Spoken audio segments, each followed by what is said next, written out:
घरच्यांनी मला कायम साथ दिली आहे. त्या दोघांमुळे मी इथं आहे. नाहीतर मी पण वैष्णवीसारखं नक्कीच पाऊल उचललं असतं. वैष्णवीप्रमाणे मयुरी देखील उचलणार होती टोकाचं पाऊल. माहेरच्यांनी साथ दिल्यानं मोठा अनर्थ टळला.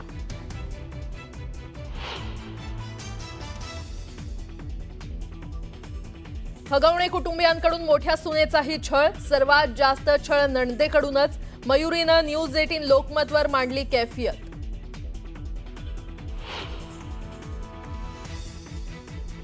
फरार आरोपी राजेंद्र हगवणेचा भाऊ संजय हगवणे पोलिसांच्या ताब्यात. तर वैष्णवीचं बाळ बेकायदेशीरित्या ठेवल्याप्रकरणी आणि पिस्तुलाचा धाक दाखवल्याप्रकरणी निलेश चव्हाण विरोधात तक्रार दाखल.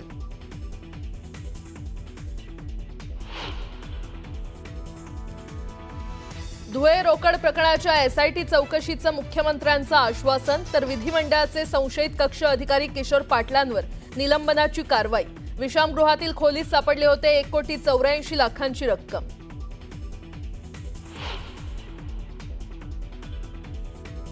कोकणासह मध्य महाराष्ट्रात मुसळधार पावसाचा इशारा. अरबी समुद्रात निर्माण झालेल्या कमी दाबाच्या पट्ट्यामुळे पुढील 2 ते 3 दिवस राज्यात वाढणार पावसाचा जोर.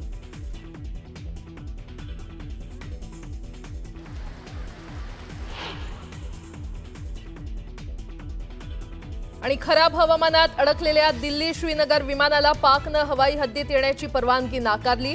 227 प्रवाशांचा जीव होता धोक्यात.